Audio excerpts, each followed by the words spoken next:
The horror genre in film has seen a renaissance in the last 4 years. From the worst STD imaginable in It Follows from 2014 to this year's crowning achievement, Hereditary. The horror genre each year has something for both hardcore and casual fans. You get your films like It, which is a good remake that plays off nostalgia but is also a genuinely fun watch.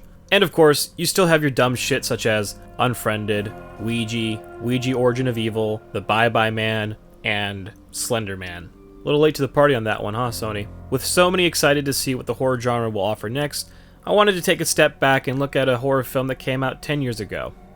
My personal favorite, the 2008 French film, Martyrs.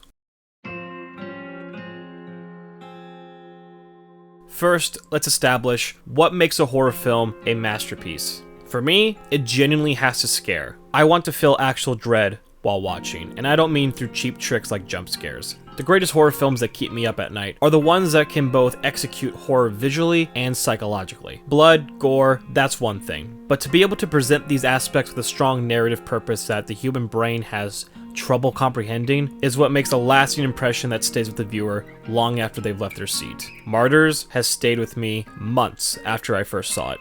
I'll be honest, this film isn't for everyone. If you're someone who felt squeamish during Saw, then Martyrs is not for you. And don't misunderstand, Martyrs is not mindless torture porn. Take away the blood and gore, and you're still left with a beautifully sad story about two friends. Lucy is a young woman who has been traumatized from being tortured as a child, and because of that, she has a horrifying personal demon she can't get rid of. This is where a compelling conflict between Lucy and her only friend Anna comes in. Anna loves Lucy, and she would practically do anything for her. This total saint mentality gets her in some deep shit when Lucy goes off to find the people that abducted her. For those who haven't seen this film, that's as vague as I should really get with the story.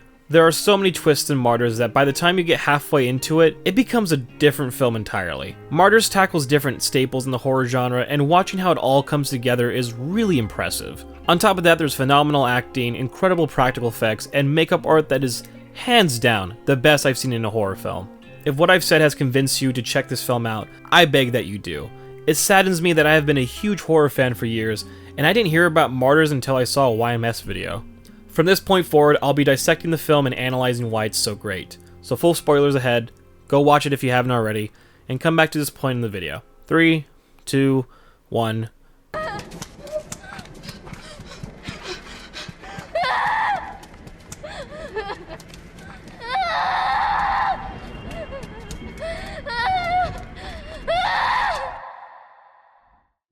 Going back to the very beginning of the film, we see Lucy escaping her captivity. As a first-time viewer, you initially don't know who this is. You just see a young girl bloodied, bruised, and running for her life. The way she keeps looking back to check if her abductors are following her, the look of absolute terror on her face, and the way she wells her body to run is disturbing and grabs the audience's attention, leaving us asking, who is this, what happened to her, and why? The location of the rundown industrial site is really fitting. Add on top of that some dour color grading and great sound design, and you have yourself a good introduction. Next is a great little opening credits montage shot in the style of found footage. This montage shows Lucy being taken in at an orphanage and having a little trouble making friends, until she opens up to one girl, who of course, as I said earlier, is Anna. Clearly, Lucy is traumatized by her torture, and I love how this montage shows the effects of that and how she's having trouble interacting with people. It's really annoying when films introduce its audience to the framework of its story by overly explaining and barfing an exposition dump. Could you imagine if this movie started off with a narration of someone describing the beginning of the film? There once was a girl who was tortured as a child, and because of that she was traumatized. She couldn't make any friends until she met the only girl that she could open up to. It's lazy filmmaking. That's why it's called Show Don't Tell, and this is a nice way to do it. What's even better is that the opening montage could have just been its own little thing.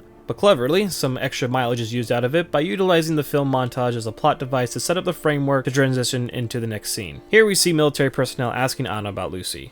Tu comprends pourquoi on te montre ce film? Pourquoi tu crois qu'on a besoin de toi? Parce que vous voulez attraper les gens qui ont fait du mal à Lucie? C'est ça, Anna. Lucie aussi, elle dit qu'il faut les attraper. After this, in the very next scene, we see Anna find Lucy in the bathroom with cuts all over her body. Lucy pleads to Anna not to tell anyone and that this was not of her own doing. What I love about these two scenes when played back to back is that it builds on Anna's character, foreshadowing what's to come. Elle se souvient de quoi? Elle sait pas qui c'est, des fois. Anna had replied that she doesn't, but as we see in the very next scene, Anna is willing to keep secrets for Lucy's benefit, even if Anna doesn't believe her. With that being said, there is a subtle indication from Anna that implies that she's concerned about Lucy. When the military personnel says that they want to find Lucy's abductors, Anna's immediate response is, Lucy wants that too. She wants them to be caught. The way in which Anna whispers this hints that there's something more going on here. It's said in the same way as if someone was to hide something. The way I've interpreted these scenes is that Lucy, even at this age, was probably contemplating finding her abductors. I imagine that Lucy told Anna this in passing. It would explain why Anna lies here, because as we see later in the film, Lucy clearly remembers what happened to her. After we see Anna comfort Lucy, we enter the next scene where Lucy blockades the door to their room. Anna offers her bed, which is really cute, but also super telling that this has happened before. When they both go to bed, Lucy is awoken in the middle of the night to see that the door is wide open. When she lifts her head over her blanket, she and the audience see this monster casted in shadow. The pure white of this monster's eyes being the only thing that's visible is some scary imagery. The monster jumps at Lucy, then the film cuts to black with the title Martyrs appearing. We're 8 minutes in, and there's already a lot of great directing to like here. My only real complaint is that the monster jumping at the camera is a cheesy overdone horror cliche. After the title fades, we get a 15-year flash forward into a bait and switch of a random girl running from her brother. Everything that was shown in the introduction has a stark contrast to what we're shown here of this everyday family sitting down and having breakfast. The doorbell rings and the dad goes to answer it, and then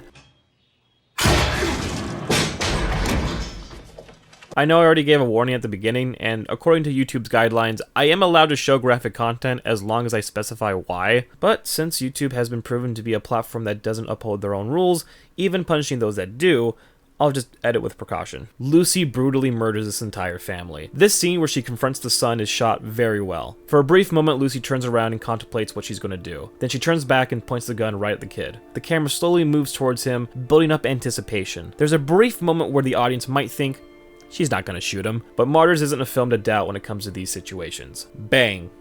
Shot dead.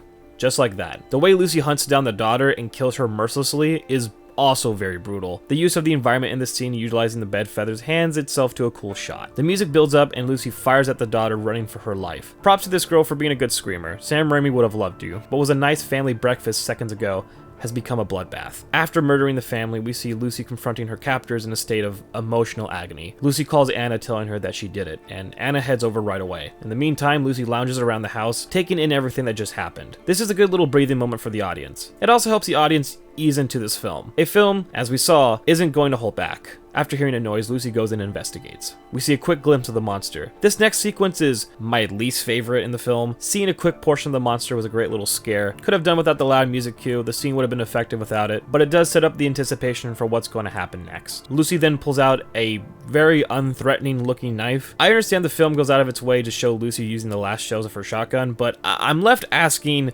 was that all the ammo she brought? This film takes place in 1986, so I was curious and did some quick research on gun laws in France during this time period. I didn't find anything concrete, but according to France's gun laws, you do need a license and you do also have to have taken a psychiatric test to own a gun. Lucy clearly wouldn't pass a psychiatric test. So the conclusion I came up with is that Lucy stole the shotgun from somewhere, and because it was the only thing that she could scavenge, it only came with a few shells. Honestly, none of this actually matters. I just kind of want to give you guys my theory on why she has a gun, but it's whatever, we'll continue on. Lucy smears her hand in blood and tries confronting the monster. After all these years, it would seem that Lucy has convinced herself that the only way to satisfy this monster would be through killing her abductors. Unfortunately, that didn't work. Now, this isn't a bad scene.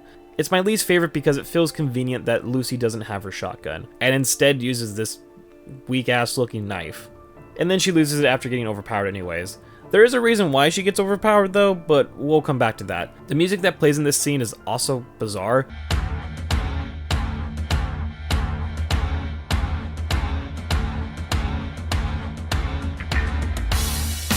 Personally, I just didn't think it fit. This horrifying looking monster just shreds into Lucy's back. This scene is gruesome. With the monster attacking Lucy, there's two conclusions the audience should come up with. Either Lucy was wrong about killing her abductors, or she didn't actually kill the right people. The latter theory can be reinforced with how unsure Anna was of Lucy when they were on the phone. Fast forwarding a bit, Lucy escapes the monster, hides in a closet, has a quick flashback of her being tortured, and then runs out of the house and runs into Anna. Anna immediately tends to Lucy's wounds and goes into the house to check out the situation. As I said earlier, Anna would do anything for Lucy, and because of that, Anna is now suffering the consequences. We see Anna visually sickened by the murder that was committed, having to lock herself in the bathroom to get her bearings. After recuperating, Anna explains that they need to get rid of the bodies and clean the house. Her explanation being if they were to just leave now, the police will just find them instantly because they can trace the phone call from earlier. This isn't completely sound logic because with the whole family being dead, I'm pretty sure someone would eventually send out a missing family report. I don't know, maybe Anna thought it would buy them more time. Lucy and Anna drag the bodies to the bathroom. This is where we see the film love to use the fade to black transition. When films use the fade to black transition, it's because they want to visually indicate the passage of time. Martyrs does this quite often in the film, and it's to make the audience feel the slog that the characters are dealing with. I've seen people criticize the overuse of fades in this film, which I understand, it's fair criticism, and there are other ways you can visually imply the passage of time,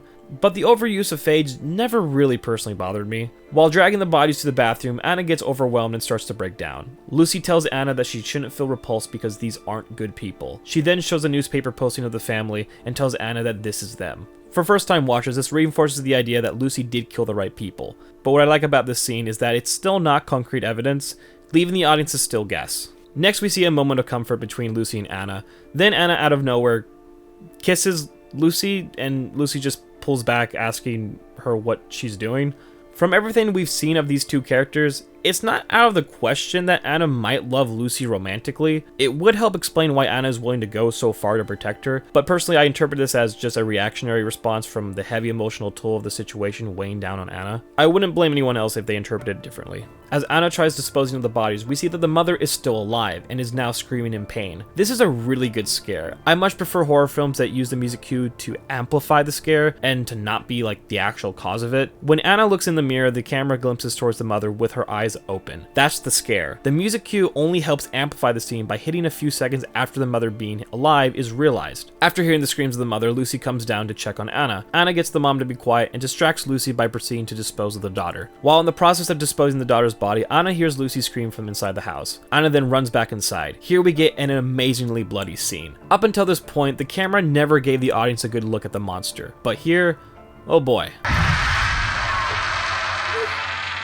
The look of this thing is incredible. The way the monster just distorts its body is deeply disturbing. On top of that, the monster and the environment are all covered in blood. This is nightmare fuel. The monster gets a few good stabs in on Lucy before Anna breaks in and lets Lucy escape. They both lock themselves in the daughter's room, and again, I have to emphasize how good the performances are in this film.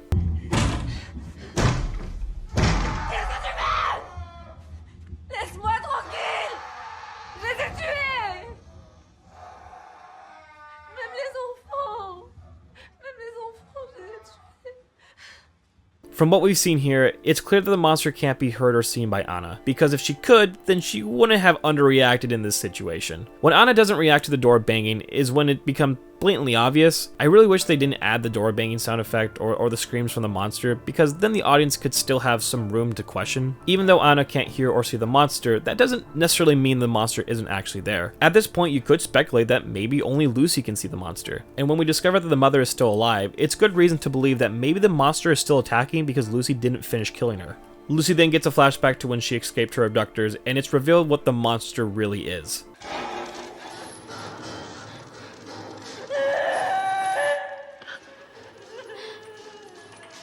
C'est pas ma faute.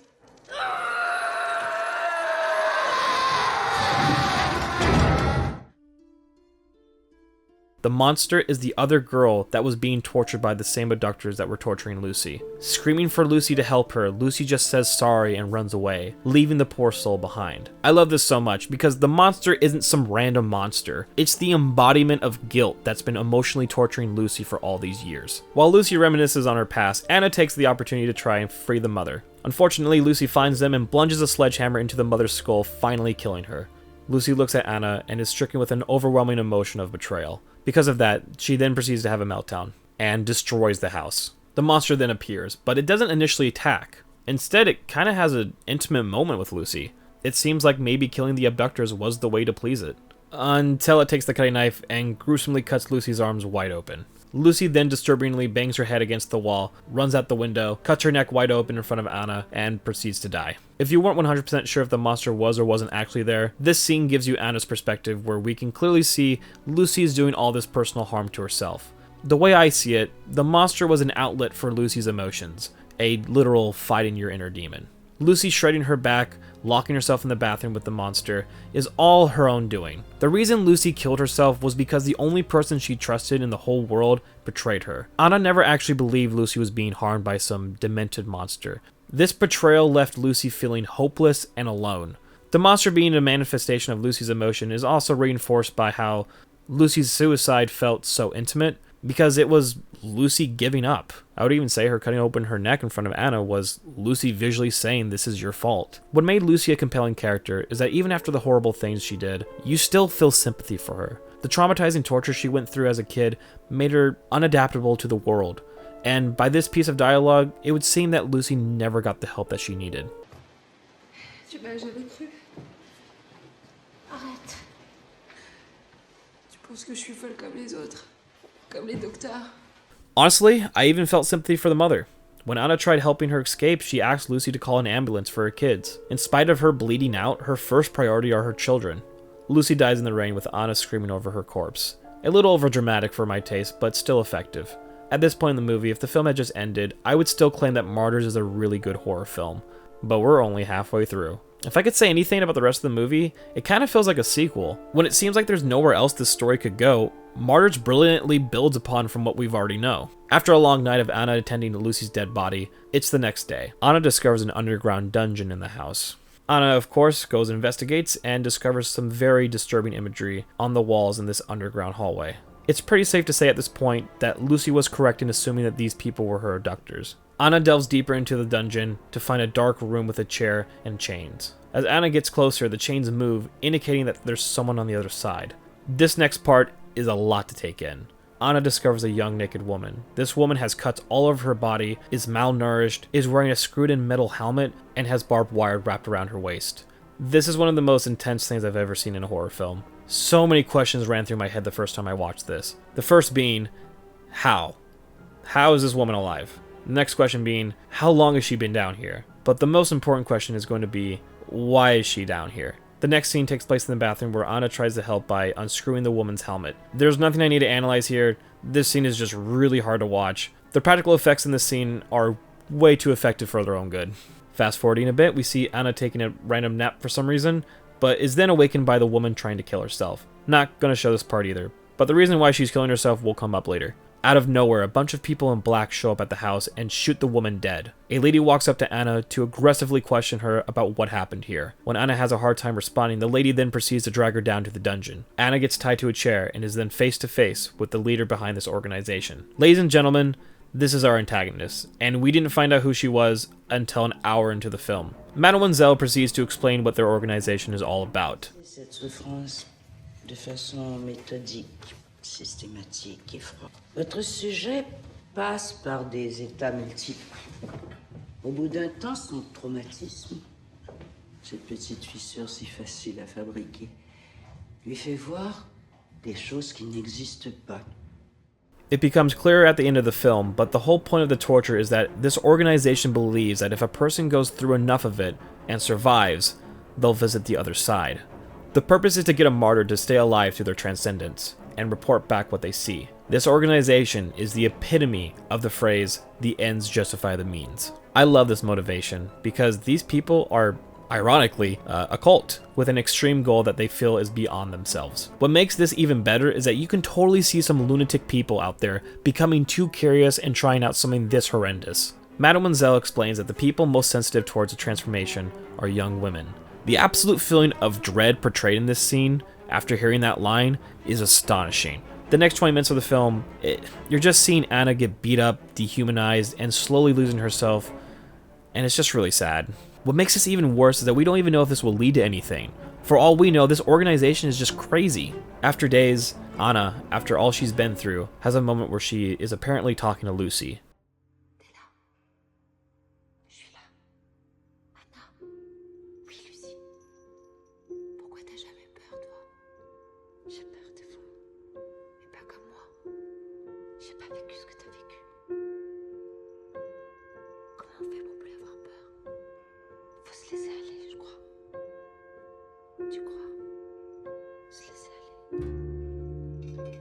Lucy tells her that the only way to get through this is to let go of oneself. And so, That's exactly what Anna does. Anna is visited one last time, and she is reassured that her suffering is almost over. She's entering the final stage. This final stage is the deskinning of the body. Again, sorry, this is another thing I'm not going to show.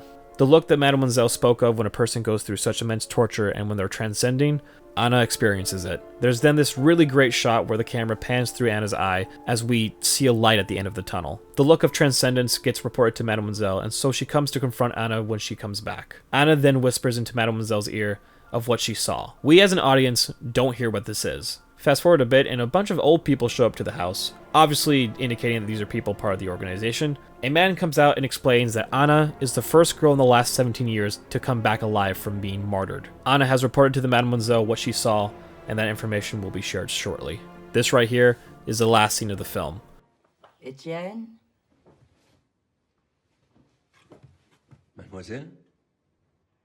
Sauriez-vous imaginer ce qu'il y a après la mort? Ça va, mademoiselle? Sauriez-vous? Non, mademoiselle, je... Doutez, Etienne.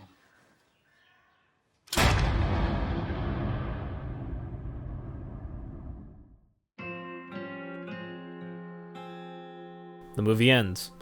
For everything that this film was going for, this ending is basically perfect. Whatever it was that Anna saw on the other side, it caused the Mademoiselle to kill herself. The question of what comes after death has haunted humanity since our existence, and the fact that this film raises that same question, but doesn't answer it, is what makes Martyrs a masterpiece. Martyrs is a film that you have to have a specific type of taste in film to be able to watch, and then an even more specific type of taste to appreciate. I think the best thing about the ending is that it's left up to the viewer's interpretation. Maybe the other side is joyful, maybe it's horrible, maybe there isn't another side.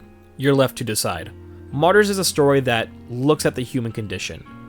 What are we capable of? And how far are we willing to go? It's a film that delves into interesting concepts with satisfying conclusions. Martyrs is not senseless torture porn. It's an endurance test that will stick with you for the rest of your life. If you liked this video and you liked what you saw, consider donating $1 a month to my Patreon. You'll receive videos 2 days early before they're put out on YouTube, as well as getting to show your support with your name in the credits. Big thank you to my current Patreon members, Michaela, Jesse, and Michael. All the support I can get is really appreciated. I'll see you guys in the next vid.